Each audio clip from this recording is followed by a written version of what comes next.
দেখি তো আমাগো বাসার বিলাইটা কি করে। এই বিলে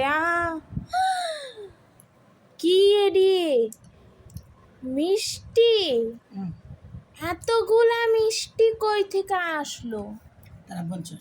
আমাকে না দেয়া তুমি দেখি খাইতে বসে গেছো। তুমি লাল মিষ্টি কেন খাচ্ছ? তুমি জানো না লাল মিষ্টি আমি খাই? তুমি খাচ্ছ না দুপুরে? আমি কখন খেলাম? মিথ্যা কথা কও। হ্যাঁ ঘুমাই দেখছি। ঘুমায় ঘুমায় দেখছো? আমি তো দেখিই নাই মিষ্টি আনছি। আমি তোমারও বলি নাই। তুমি এটা কি ঠিক করলা? হ্যাঁ, এতগুলো মিষ্টি তুমি একা নিয়ে বইছো, এমনকি সবটাই খাবা নাকি? হ্যাঁ, এটা উঠায় রাখো। একটা খাইছো না? বাচ্চা কি কি হলো? না খাইছো না, উঠায় রাখো।